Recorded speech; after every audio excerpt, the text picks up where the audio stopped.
దేవుని పరిశుద్ధ నామమునకు మహిమ కలుగును గాక. ఆమేన్. ఈ ఉదయకాల శుభములు మీకు తెలియజేయుచున్నది రెవరెండ్ కె శ్యాంబాబు. ఈ దినము కొరకు దేవుని వాక్యము. ఆశీర్వాదమునకు వారసులవుటకు మీరు పిలువబడితిరి కనుక కీడుకు ప్రతి కీడైనను దోషణకు ప్రతి దోషణ అయినను చేయక దీవించుడి. పేతురు మొదటి పత్రిక 3వ అధ్యాయము 9వ వచనము. ప్రభునందు ప్రియులారా, క్రైస్తవ జీవన విధానము లోకానికి ఒక ఆదర్శవంతమైనది. క్రీస్తు యేసునందు పిలువబడిన వారందరూ క్రీస్తు యొక్క నైతిక ఆధ్యాత్మిక విలువలను కలిగి జీవించాలన్నదే దేవుని యొక్క ఉద్దేశమైనది. కావున లౌకిక సంబంధమైన వ్యవహారాలలో నిమగ్నమైన కొందరు వ్యక్తులు క్రైస్తవ భక్తులను, నీతిమంతులను, సాత్వికులను, మంచివారిని కూడా అమర్యాదగా అవమానపరుచుచూ ఉంటున్నారు.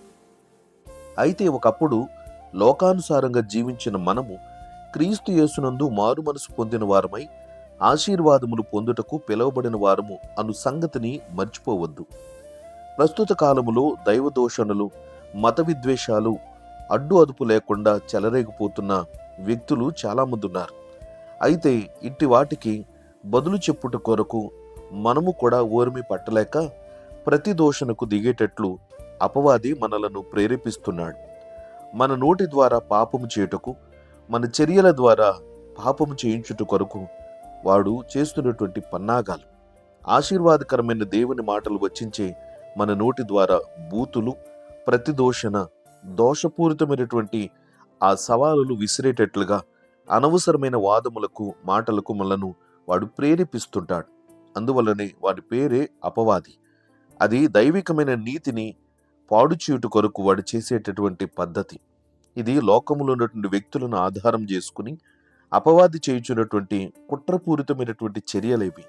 కనుక మనము ఆత్మ సంబంధమైన వివేచనను కోల్పోయి లౌకిక సంబంధమైనటువంటి వ్యక్తులతో సమానమైపోవట చేత మనము పొందవలసిన ఆశీర్వాదములను కోల్పోయే ప్రమాదం ఉన్నది.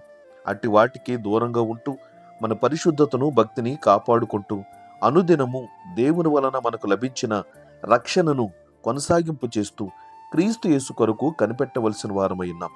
అపోస్తలుడైన పౌలు తిమోతికి వ్రాసిన 2వ పత్రిక 2వ అధ్యాయము 14 వచనములో ఈ మాట అంటాడు: వినువారిని చెరుపుటికే గాని మరి దేనికి పనికిరాని మాటలను గూర్చి వాదము పెట్టుకొనవద్దని ప్రభు ఎదుట వారికి సాక్ష్యమిచ్చుచు ఈ సంగతులను వారికి జ్ఞాపకము చేయుము అని వాక్యం తెలియజేస్తున్నాడు.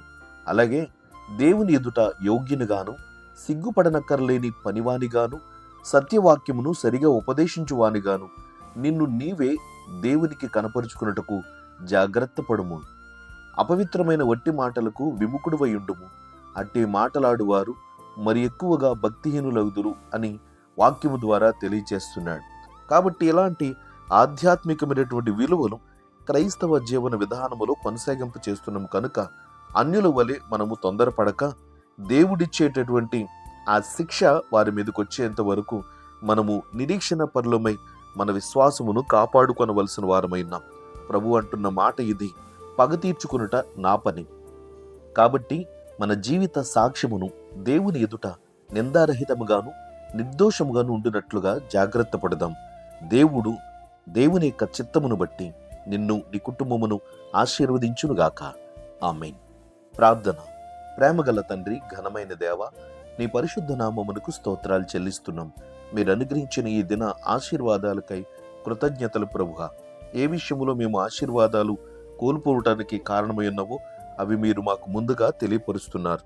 ప్రభా, కీడుకు ప్రతి కీడు, దోషణకు ప్రతి దోషణ చేయవద్దు అని, అవి చేయుట వలననే మేము ఆశీర్వాదములు కోల్పోయే పరిస్థితి, ప్రమాదం ఉన్నదని మాకు హెచ్చరిక చేయుచున్నాం.